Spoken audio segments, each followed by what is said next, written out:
창세기 1장 26절부터 28절입니다. 제가 읽겠습니다. 하나님이 이르시되 우리 형상을 따라 우리의 모양대로 우리가 사람을 만들고 그들로 바다의 물고기와 하늘의 새와 가축과 온 땅과 땅에 기는 모든 것을 다스리게 하자 하시고, 하나님이 자기 형상 곧 하나님의 형상대로 사람을 창조하시되 남자와 여자를 창조하시고, 하나님이 그들에게 복을 주시며 하나님이 그들에게 이르시되 생육하고 번성하여 땅에 충만하라. 땅을 정복하라. 바다의 물고기와 하늘의 새와 땅에 움직이는 모든 생물을 다스리라 하시니라. 아멘. 내 인생을 바꾼 한 권의 책이라는 그런 책이 있습니다. 그 책에 보면 48명의 유명인들이 자신의 인생을 바꿨던 책 한 권씩을 소개하고 있습니다. 책을 읽으면서 삶의 목적을 발견하기도 하고 삶의 지혜를 얻기도 하고 또 삶을 이해하는 법을 배워서 그들의 삶이 이전과는 다른 모습으로 또 더 좋은 모습으로 발전할 수 있었다라는 그런 얘기를 하고 있습니다. 힘들고 어려울 때 누군가 건넸던 한마디 말로 인해서 우리 삶이 바뀔 수가 있습니다. 지난주 설교에서 말씀드렸던 오프라 윈프리도 하루에 매일 감사한 것 5가지를 적으면서 그녀의 인생이 그전과는 비교가 될 수 없을 정도로 바뀌었고, 지금 수많은 사람들에게 도전과 또 감동을 주는 그런 삶을 살고 있습니다. 그렇다면 창조주 하나님을 만나면 우리 인생은 어떻게 바뀔까요? 한 권의 책을 읽고 삶이 변하고 누군가가 전해준 한마디 말로, 따뜻한 한마디 말로 그 사람의 삶이 변하고 감사한 일을 떠올리면서도 삶이 변한다면, 창조주 하나님을 만난다면 우리에게는 어떤 일이 일어날까요? 복음주의 신학자인 J.I. 패커가 하나님을 아는 지식이라는 책에서 이런 얘기를 했습니다. 인간은 하나님을 알아야 자신이 누구인지를 알 수 있다라고 했습니다. 인간은 하나님을 알아야 자신이 누구인지를 알 수 있다라고 얘기를 했습니다. 모든 책 중에서 가장 많이 팔린 책이 성경이지요. 많은 사람들이 읽었고 셀 수 없이 많은 사람들이 그 성경을 통해서 삶이 바뀌었습니다. 성경은 이렇게 시작을 합니다. 태초에 하나님이 천지를 창조하셨느니라. 수많은 사람들이 지금까지 사랑하고 읽고 삶이 변화를 시켰던 그 성경의 시작은 하나님이 세상을 창조하셨다는 것으로 시작을 합니다. 하나님이 이 세상을 창조하셨다는 그 사실이 왜 우리 삶에 이렇게 중요할까요?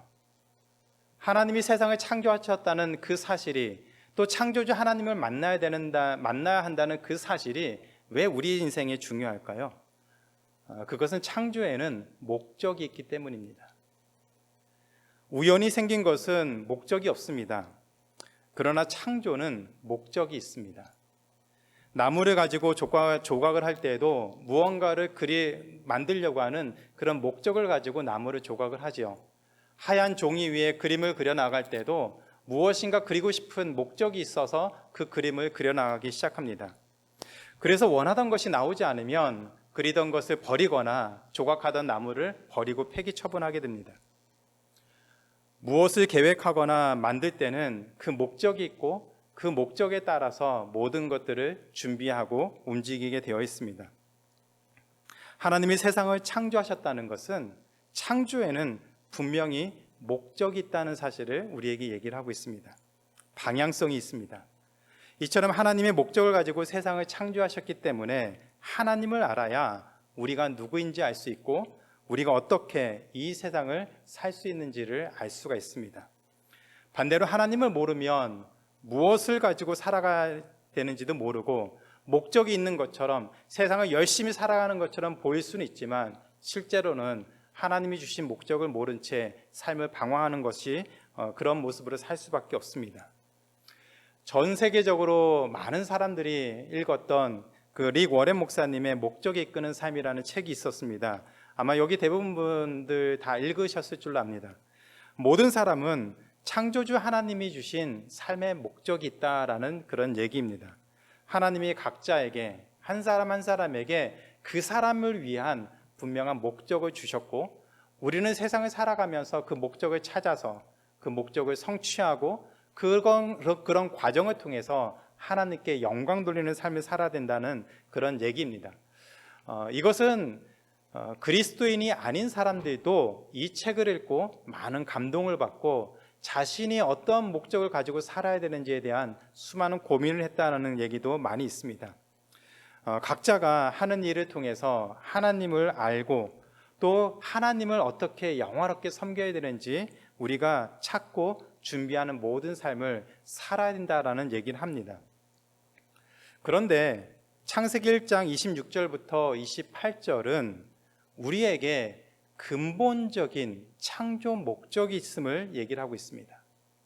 릭 워렌 목사님이 쓰신 목적이 이끄는 삶은 한 사람 한 사람이 가지고 있는 개인적인 삶의 목적이라고 한다면 창세기 1장 26절부터 28절에 있는 이 말씀은 모든 인간이 이 세상에 존재하는 모든 사람은 근본적으로 하나님이 주신 창조 목적을 가지고 살아야 되고 그것이 우리의 존재 이유라고 얘기를 하고 있습니다.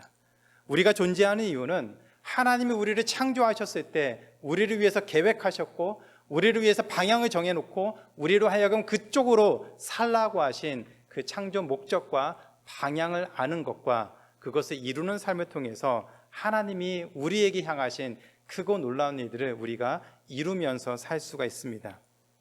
창조주 하나님이 우리를 이 땅에 보내주신 이유가 바로 거기에 있습니다.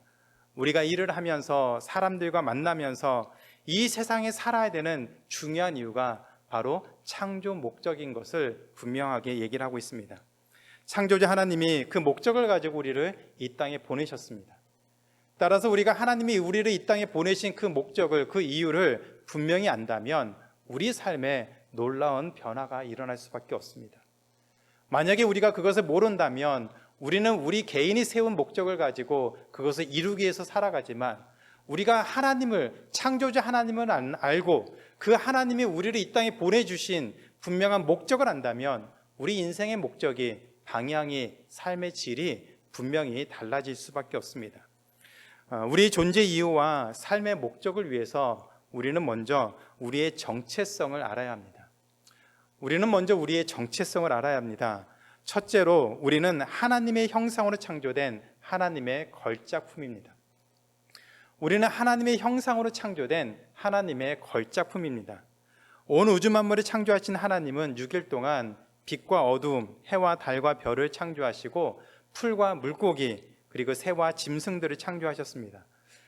인간이 살 수 있는 모든 환경을 다 만든 다음에 그 다음에 인간을 창조하셨습니다. 인간이 살 수 있도록 모든 여건들을 다 만든 다음에 인간을 창조하셨습니다.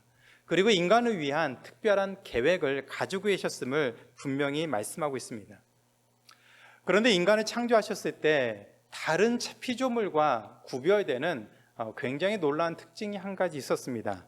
하나님은 오직 사람만 하나님의 형상으로 창조하셨다라고 얘기를 하고 있습니다.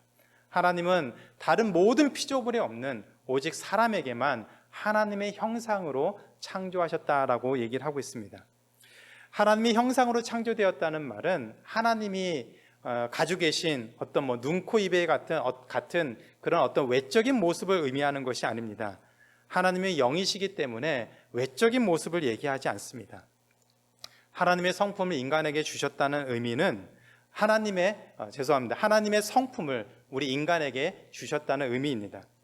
하나님이 인간에게 하나님의 사랑, 공의, 자비, 긍휼하심, 오래 참음 이런 것들을 인간에게 주셨습니다. 요한일서 4장 7절에 보면 사도 요한이 이런 얘기를 합니다. 사랑은 하나님께 속한 것이니 사랑하는 자마다 하나님으로부터 나서 하나님을 안다고 했습니다. 하나님이 인간을 창조하셨을 때 그 사랑을 인간에게 주셔서 우리도 세상을 살아가면서 누군가를 사랑하고 또 사랑을 받는 존재로 이 땅을 살 수 있게 되었습니다. 또한 하나님이 공의로우신 분이시기 때문에 그 공의로우심을 우리에게 주셔서 우리도 다른 사람들을 대할 때 공정하게, 정의롭게, 편견 없이 대하려고 살아가는 그런 모습들이 있습니다. 하나님의 형상을 닮은 유일한 피조물인 그 인간의 시편 기자는 하나님의 걸작품이다라고 소개를 하고 있습니다. 시편 139편 14절에 보면 시편 기자가 우리의 우리됨을, 우리의 사람됨을 이렇게 표현합니다. 내가 주께 감사하옴은 나를 지으심이 심히 기묘하심이라. I praise you for I am fearfully and wonderfully made. 우리는 하나님이 만드신 걸작품, 아주 위대한 존재라는 것을 시편 기자가 고백을 하고 있습니다.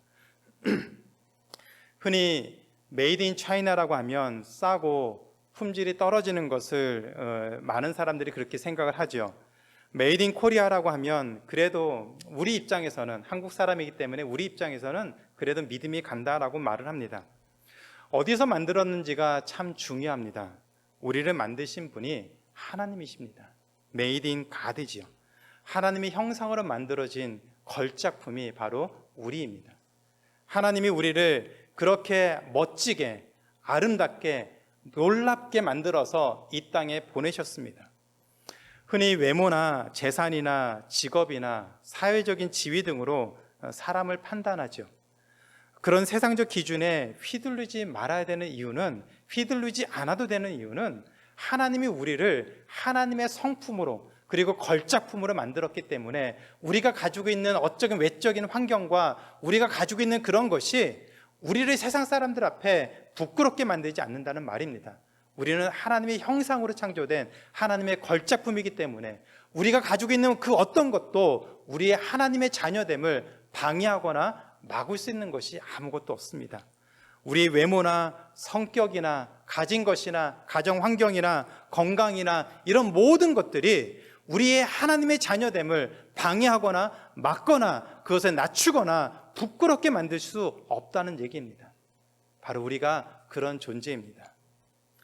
세상적인 기준을 가지고 사람들이 아무리 우리 앞에 설지라도 우리는 하나님의 걸작품이라는 사실을 기억하시기 바랍니다. 우리가 누구라는 사실을 분명히 알고 있다면 우리가 이 땅을 어떻게 살아야 되는지도 우리는 분명히 알고서 나아갈 수가 있습니다. 다시 한번 기억하시기 바랍니다. 우리는 하나님의 걸작품입니다. 우리 옆에 있는 분들에게 쳐다보시면서 한번 말씀해 볼까요? 당신은 하나님의 걸작품입니다. 한번 축복하는 마음으로 앞뒤 좌우를 들어보고 한번 얘기해 보시기 바랍니다. 맞습니다. 우리는 하나님의 걸작품입니다. 하나님의 걸작품입니다. 오늘 유스 예배가 따로 없어서 같이 유스 예배 드렸는데 우리 이 아이들이 하나님의 걸작품이죠. 얼마나 하나님이 기뻐하시는 하나님의 걸작품입니까? 그런 마음으로 우리가 축복하고 우리가 하나님이 우리를 어떻게 인도하실지 기대하고 나아가기를 바랍니다. 하나님이 인간에게 하나님의 성품을 주시며 인간을 하나님의 걸작품으로 만드신 이유는 피조세계를 다스리도록 하기 위해서였습니다. 창조주 하나님을 만난 우리가 반드시 기억해야 되는 두 번째 내용입니다. 하나님의 형상으로 창조된 우리는 세상을 다스리면서 살아야 합니다. 우리는 세상을 다스리는 존재로 이 땅에 보냄을 받았습니다. 창세기 1장 26절에 보면 하나님이 이르시되 우리 형상을 따라 우리의 모양대로 우리가 사람을 만들고 그들로 바다의 물고기와 하늘의 새와 가축과 온 땅과 땅에 기는 모든 것을 다스리게 하자라고 했습니다. 28절 후반부에 보면 바다의 물고기와 하늘의 새와 땅에 움직이는 모든 생물을 다스리라고 하셨습니다. 하나님이 이 땅을 창조하셨는데 하나님이 직접 통치하는 것이 아니라 인간을 대리자로 세워서 인간으로 하여금 이 피조세계를 다스리도록 하셨습니다. 하나님이 우리를 이 땅에 보내셔서 인간을 이 땅의 통치자로 보내셔서 이 모든 피조세계를, 하나님이 만든 이 모든 피조세계를 인간으로 하여금 통치하고 다스리도록 하셨습니다. 그런데 모든 생물을 다스리려면 필요한 것이 한 가지가 있는데 그것이 바로 하나님의 성품입니다. 인간이 자기가 하고 싶은 대로 세상을 통치하도록 만드신 것이 아니라 우리 안에, 인간 안에, 사람 안에 하나님의 형상을 집어넣어서 그 형상을 통해서 모든 피조세계를 통치하고 다스리라고 말씀하셨습니다. 그래서 우리는 하나님의 성품을 가지고 이 세상을 다스려야 됩니다. 하나님의 사랑과 공의와 긍휼함과 오래 참음과 자비와 양성과 충성스러운 마음으로 이 세상을 통치해야 됩니다. 그러나 죄로 인해서 하나님이 우리에게 주신 이 성품에 문제가 생겼습니다. 죄로 인해서 심각한 왜곡이 우리 안에 일어났습니다. 공의를 외치지만 사실 팔이 안으로 굽는다고 자기 사람에게는 한없이 인자하고 다른 사람에게는 매몰차게 대하기도 하죠. 자기의 기준을 가지고 다른 사람들을 정죄하고 판단하고 비판하는 그런 모습들이 여전히 죄인인 우리 안에 있습니다. 사랑도 마찬가지입니다. 하나님의 사랑을 가지고 있지만 죄로 인해서 심각하게 왜곡이 되어서 자기가 원하는 방법대로 사랑을 하죠. 서로가 배려하고 이해하기보다는 자기 욕구를 만족시키는 방법으로 그것을 행하고 그것을 사랑이다라고 얘기를 합니다. 그래서 많은 사람들이 사랑이다라고 말하면서 다른 사람들을 힘들게 하고 때로는 사람들을 죽이고 그로 인해서 심각한 문제들까지도 생기는 것이 오늘날 우리가 살아가는 삶의 모습 속에서 많이 보입니다. 그래서 우리에게는 예수 그리스도의 복음이 필요합니다. 우리는 죄로 인해서 왜곡된 성품을 가져서 그 왜곡된 것 때문에 세상을 판단하고 통치하고 다스릴 때도 잘못된 방향으로 가기가 쉽지만 예수 그리스도의 복음이 우리 안에 들어올 때 그 복음의 능력으로 말미암아 우리 왜곡됐던 하나님의 그 성품이 다시 온전하게 회복이 되어서 하나님이 기뻐하시는 모습으로 이 땅을 통치하고 다스릴 수가 있습니다.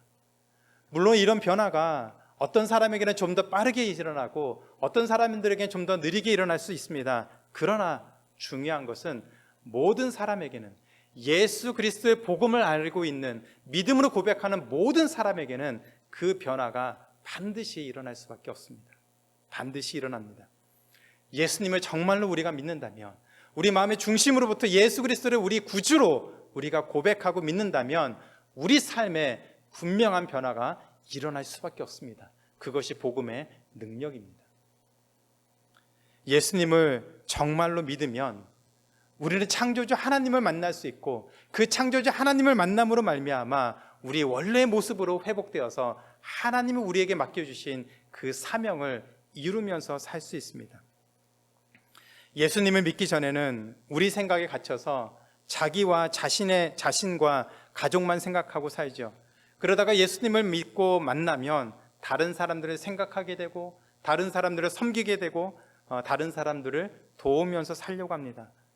약한 사람들을 향해서 긍휼한 마음을 갖게 됩니다. 편견과 불의에 맞서서 기도하고 자신이 무엇을 해야 되는지 고민하는 그런 삶을 살게 됩니다. 과연 하나님의 통치가 무엇인지 고민하면서 이 땅을 살게 됩니다. 멀리 생각할 거 없습니다. 가정에서도 자녀들을 가르칠 때 부모의 욕심대로 자녀들을 이렇게 살아야 된다라고 가르치는 것이 아니라 하나님이 보내주신 이 아이들을 어떤 모습으로 우리가 가르쳐야 되는지 양육해야 되는지 고민하는 것입니다.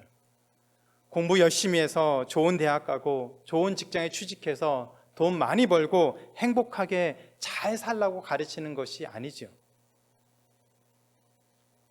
공부 열심히 해서 좋은 직장 다니고 돈도 많이 벌고 시간도 있으면 그 돈과 시간 가지고 하나님이 기뻐하시는 일에 헌신하라고 그렇게 쓰임받으라고 가르쳐야 됩니다. 어떤 변호사님을 만나는데 그 변호사님이 이런 얘기를 하셨습니다. 진짜 부자는 자기 돈으로 다른 사람들 밥을 사지 않는다고 합니다. 진짜 부자는 자기 돈 쓰는 거를 정말로 싫어한다라고 합니다. 사람들이 다가오면 그래서 의심부터 한다고 합니다. 나에게 오는 이유가 혹시 내 돈 노리고 오는 것인지 의심부터 하면서 사람들에게 거리를 둔다라고 합니다. 하나님을 제대로 믿는 사람이라면 우리는 그런 모습으로 살지는 않겠죠. 우리에게 하나님이 주신 것이 있다면 그것을 나누고 섬기고 수고하고 애쓰고 하나 되는 모습으로 살아가는 것, 그것이 바로 하나님이 우리에게 주신 삶의 목적입니다.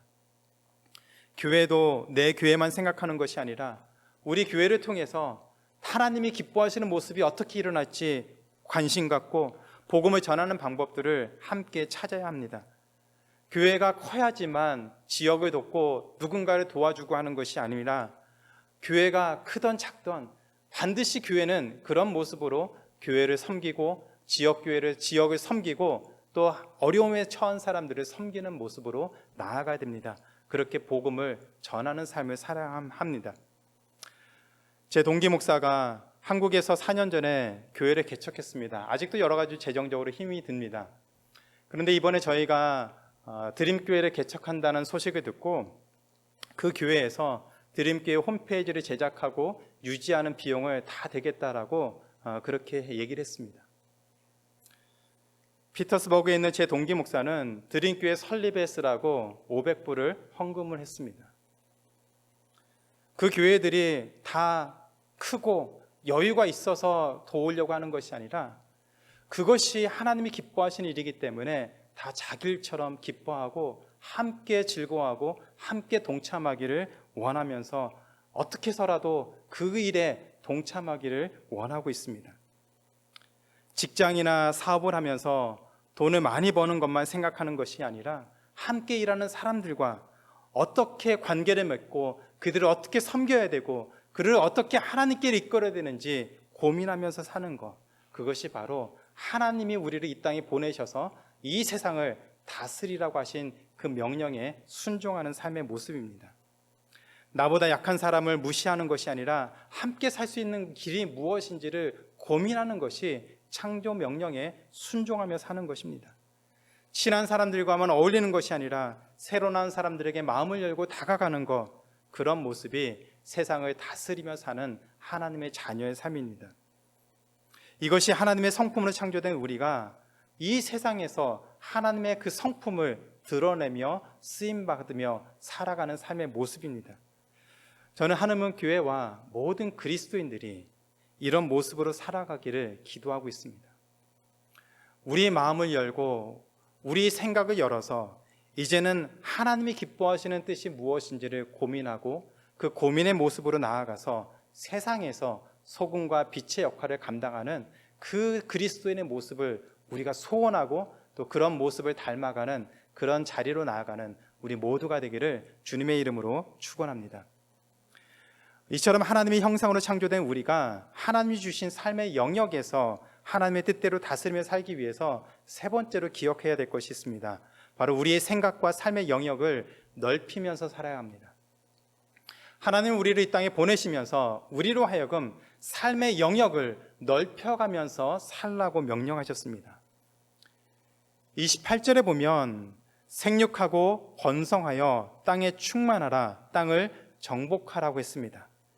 남자와 여자를 창조하셨으니 생육하고 번성하고 이 땅에 사는 것은 충분히 이해할 수 있습니다. 그런데 문제는 땅에 충만하라고 하는 명령입니다. 하나님은 우리로 하여금 이 세상에 사는데 온 영역에 충만하게 해서 살라고 했습니다. 땅에 충만하라는 말은 수가 많아진다는 그런 말만을 의미하는 것은 아닙니다.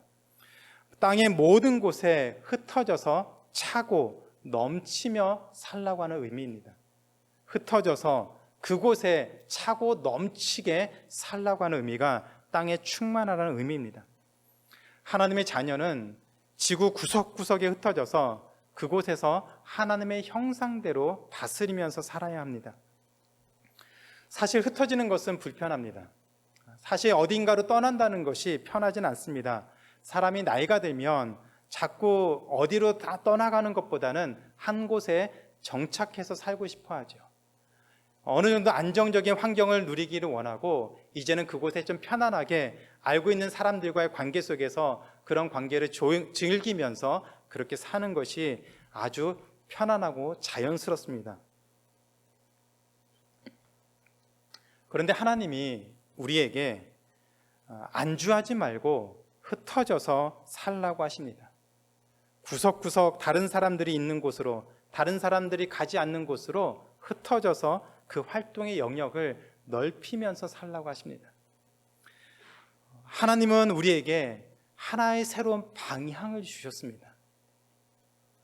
익숙한 곳, 익숙한 사람, 익숙한 일로부터 우리 주변으로부터 우리의 관심을 다른 곳으로 돌리면서 그곳에 우리의 관심이 가도록, 우리의 삶의 영역이 그곳까지 미치도록 하나님이 그렇게 살라고 우리에게 명령하고 계십니다.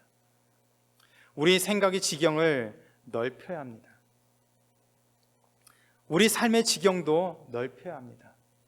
관계도 넓혀야 합니다. 그래서 보냄받은 그곳에서 하나님의 형상으로 창조된 자녀로서 그곳을 다스리고 하나님의 자녀로서 영향력을 미치면서 사는 것, 바로 그것이 하나님의 창조 명령을 이루는 삶입니다. 역대상 4장 10절에 보면 야베스의 기도가 있습니다. 야베스가 이렇게 기도를 합니다. 야베스가 이스라엘 하나님께 아뢰어 가로되 원컨대 주께서 내게 복에 복을 더하사 나의 지경을 넓히시고 주의 손으로 나를 도우사 나로 환난을 벗어나 근심이 없게 하옵소서 하였더니 하나님이 그 구하는 것을 허락하셨더라. 야베스가 기도한 것은 근심과 걱정이 없이 편안하게 안락하게 사는 삶이 아니었습니다. 야베스가 기도한 것은 하나님이 자신의 지경을 넓혀주셔서 자신이 갈 수 있는 그곳까지 가서 그곳에서 하나님의 자녀로서의 삶이 무엇인지를 보여주고 드러내고 통치하는 삶을 살기를 원했던 것이죠. 하나님이 그 소원을 들어주셨다라고 했습니다. 그 지경을 넓혀서 하나님의 자녀로서의 삶이 무엇인지를 보여주기를, 통치하기를 원해서 기도를 했는데 하나님이 그 기도를 들어주셨다라고 합니다. 저는 예수 그리스도로 말미암아 구원받은 우리가 우리의 삶의 그 지경을 더욱더 넓혀서 나가게 되기를 주님의 이름으로 축원합니다. 다양한 사람을 만나시고 그 만남을 통해서 우리 한 사람 한 사람의 영향력이 더 커지고 넓어지게 되기를 축원합니다. 우리 자녀들이 그런 삶을 살 수 있게 되기를 축원합니다. 이곳에 와 있는 예루, 또 경한이, 경효, 이 아이들의 지경이 넓혀져서 이 땅에서 만족하면서 사는 것이 아니라 세계 방방 곳곳에 다니면서 하나님의 자녀로서 하나님께 귀하게 쓰임받는 인생이 되기를 주님의 이름으로 축원합니다. 우리 자녀들이 그렇게 되기를 주님의 이름으로 축원합니다. 하나님이 우리의 지경을 넓혀주셔서 우리 삶의 영역이 이제는 이곳에 머무는 것이 아니라 우리의 영향력이 더 확대되어서 만나는 사람들마다 그 사람들에게 하나님의 선하심을, 창조의 능력을 증거하는 그런 능력 있는 그리스도인으로 살게 되기를 주님의 이름으로 축원합니다. 모여서 힘을 얻는 것, 함께 즐거워하는 것도 좋지만 거기에서 힘을 얻었다면 이제는 흩어져서 많은 사람들을, 새로운 사람들을 만나서 새로운 관계들을 만들어서 하나님을 증거하고 하나님을 전하는 삶을 살게 되기를 주님의 이름으로 축원합니다. 저는 한음은 교회가 지금 하나님의 그런 창조 명령에 순종해서 새로운 비전을 가지고 또 한 걸음 한 걸음 내딛는 중요한 시기라고 생각합니다. 사실 우리 교회도 넉넉하지 않고 인원도 많지 않습니다. 그런데 새로운 교회를 개척하는 거 정말 쉬운 것 아닙니다. 저도 마찬가지입니다. 저도 많이 바쁘고 정말 정신없이 하루하루 보내고 있는데 새로운 교회를 하나 개척하는 거, 또 여기서 예배 끝난 다음에 그곳에 가서 거기서 예배 인도하는 거 정말 어렵습니다. 제 주변 사람들에게 다 얘기했더니 두 가지를 얘기하더라고요. 너무너무 귀한 사역이다라고 얘기합니다. 그런 다음에 동일하게 걱정하는 것이 정말 힘들 텐데 조심하라고 그런 얘기를 합니다. 그것을 감수하면서도 하려고 하는 이유는 하나님이 기뻐하신 일이기 때문입니다. 저는 정말 기쁩니다. 한음은 교회를 통해서 드림교회가 개척됐다는 이 사실이 정말 기쁩니다. 우리가 비록 수는 작고 여러 가지 어려운 상황인 건 맞지만 다른 교회가 할 수 없는 일을 한음은 교회가 하고 있습니다. 여러분, 이것에 대해서 정말 감사해야 되고 하나님이 정말 기뻐하시는 일이기 때문에 기도 많이 하셔야 됩니다. 다른 아무리 큰 교회도 하지 못하는 일을 우리 작은 한음은 교회가 이 일을 기도하면서 하고 있습니다. 한번 여러분 나중에 이 일을 놓고서 하나님이 우리를 얼마나 기뻐하시고 우리에게 얼마나 많은 은혜를 주실지 기대하셔도 됩니다.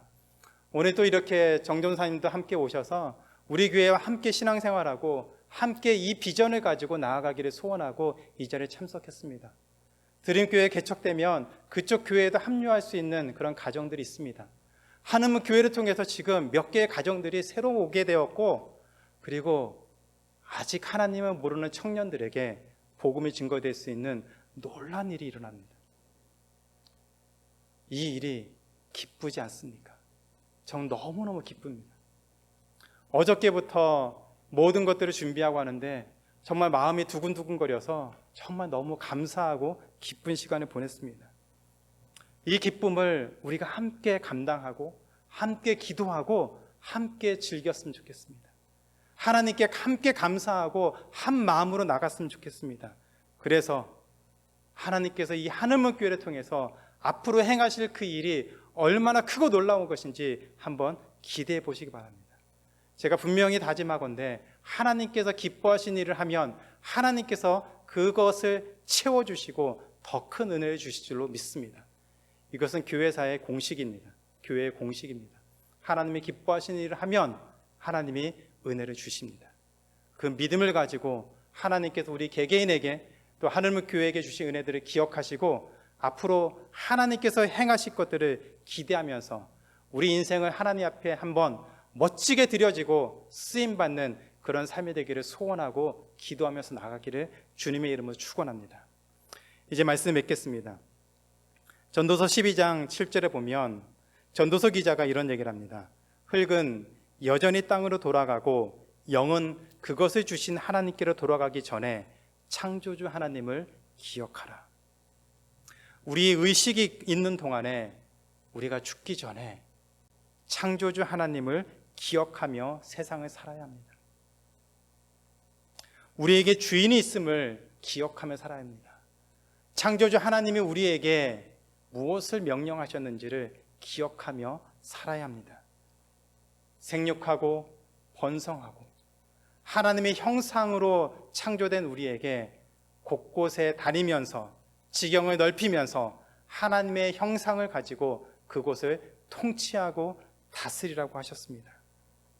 교회도, 가정도, 자녀들도, 직장도, 사업도 그 어느 것 하나 내 것이라고 생각하지 말고 하나님이 우리에게 주신 것을 하나님의 형상으로 회복된 형상을 가지고 다스리고 통치하면서 하나님이 우리 인생을 통해서 우리의 삶을, 우리의 가정을, 우리의 교회를, 우리의 지역을 어떻게 바꾸실지 기대하며 나아갈 수 있는 우리 모두가 되기를 주님의 이름으로 축원합니다.